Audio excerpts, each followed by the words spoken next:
So this is my 2024 Aprilia Tuono 660 factory that I bought off auction. And now that I'm back home, had a chance to go over the bike and figure out everything that's wrong. So I'm going to start from the back of the bike and go forward. Some of the issues that the bike has are issues I was not expecting, or I should have accounted for, but I didn't account for. So starting off from the back of the bike, taillight is busted. It does have the license, still has the license plate, and the turn signals that do work. But the taillight is busted. The rear fairing is cracked and scratched pretty bad. It is missing the cowl here. Mine didn't come with the seat. It was supposed to have the cowl, and I'll show a picture here in a moment of what it looks like.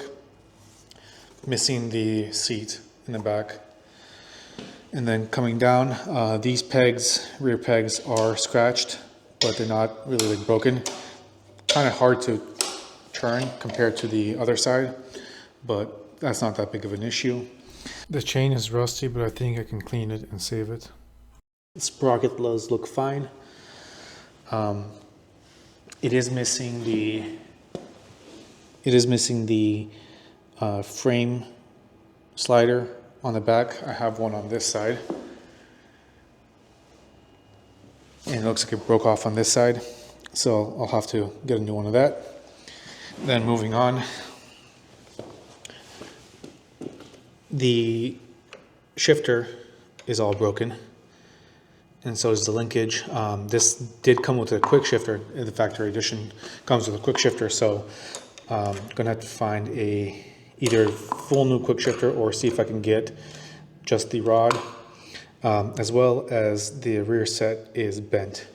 I compared it to one at the dealership, and this piece right here is a lot closer to the swing arm than it's supposed to be.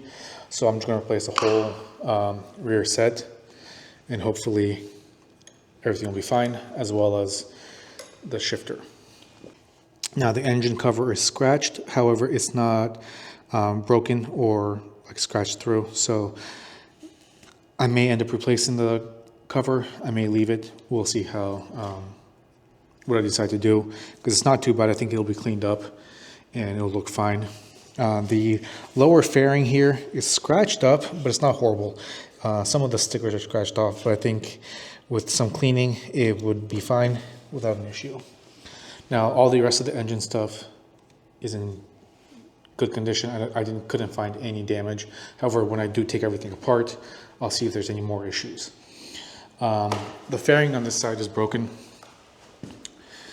It's just the outer fairing piece, so I'll see if I can get the whole outer fairing instead of replacing everything, because the rear one is fine, except for this crack right here, which I think I can fix without having to replace everything, but we'll see. So moving upward, we do have some scratching on the fuel tank. However, it's not bad scratches. I think they'll buff out, and I can just replace these stickers and it should be fine. Handlebars, there's a little bit of damage here on the grips, so I'll need to replace the grips. The clutch lever is damaged. These are aftermarket clutch levers. The stock ones didn't come with the EvoTech Performance. So I'll see if I'll go back to the stock, or I'll just get another lever to match. The mirrors here are those stealth ones, which I don't like. So, I mean, they're damaged too, so I'll be replacing the mirrors as well. I wasn't sure about the handlebars. I thought they may be bent because the controls here keep hitting the tank. And after visual inspection, I don't see anywhere where it's bent. However, I did some more investigation, and I believe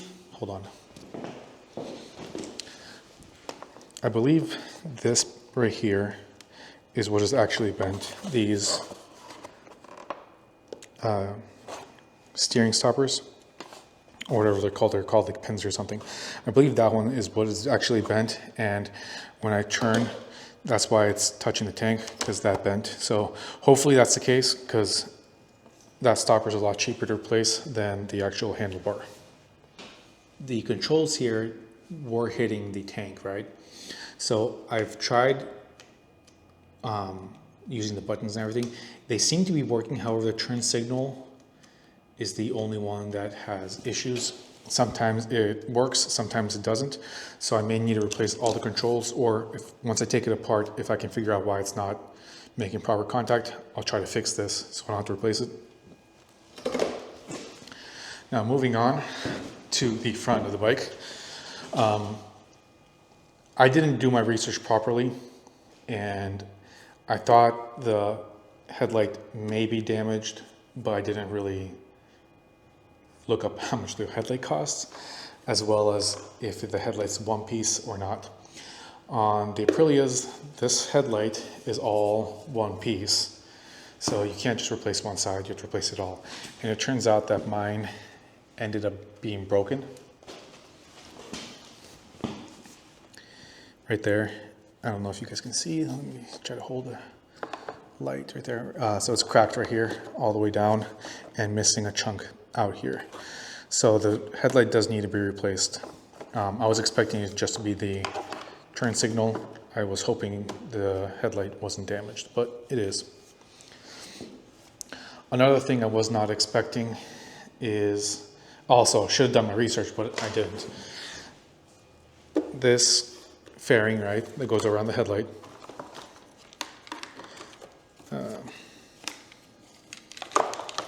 That goes around the headlight like this, right? It's all one piece as well, not just one side. So for me to replace and fix this, I need to replace the whole thing. That's a little issue that I did not expect. I mean, not an issue, but I was not expecting, I thought it was going to be separate pieces. Anyways, should have done my research, I didn't. So the next thing, the motorcycle was listed as non-running. However, I was hoping that that was just a mistake, that they didn't properly try to start it, and that is what the case is. So when I turned the bike on, right, it was in second gear, so I was able to shift it by hand down into first gear. I can't hit neutral, but with these bikes, if you know motorcycles, if it's in gear and the kickstand is down, even if you do press the clutch in, the bike won't start. So I'm guessing what they did is, since it was in second gear, it had the foot stand down, they pressed the clutch in and tried starting it, and it wouldn't start. However, if I put the foot stand up, I was able to start it and run the bike. It seems to run fine. I didn't keep it running for very long, just because I don't want to mess anything up until I replace the shifter and everything and go through the bike to make sure that nothing else is damaged. So some of the issues that I'm facing now that I wasn't expecting, or I should have done my research better, but I didn't, is, for example, this cover over the headlights I can get. However, the stickers are all on back order. And then these stickers are on back order. I believe they do have this sticker that they can get from the warehouse. And the stickers that go on this cover, these are all on back order as well. So pretty much all of the stickers, the rear sets, the steering stoppers, and the rear and the side fairings are all on special order. So I wasn't expecting it to be that difficult to get parts, because they said that it may take a couple of months before anything comes in and that they can give me. So I'll have to figure out what to do with that, as well as a lot of the parts that I'm going to be looking for are going to be either used parts or aftermarket parts. Because again, I didn't do my research properly, and they gave me a quote for all the parts that I listed off for them, and it was well over $3,000 just in parts. It was something like $3,500 in parts. I don't have the full list, but some of the stuff that I did write down was, for example, the headlight I wasn't expecting, but it's $1,040 before taxes. The handlebars, hopefully I don't have to replace the handlebars, but just in case if I do, are $480-ish. The control on this side, so for those controls, it's $346. Taillights, $150. That's not that bad. The fairings aren't horrible price-wise. So a lot of these parts are a lot more expensive than I expected, and I should have done my research better before, I I bid on the bike, but I didn't, and that was my fault. But anyways, I'm going to try to source a lot of parts used, because a lot of these parts are either pricey or on back order, and I can't get them right now. So hopefully I can figure that out and it won't be an issue. But yeah, but that's what's going on with the bike right now, and we'll see how much progress I can make and how fast.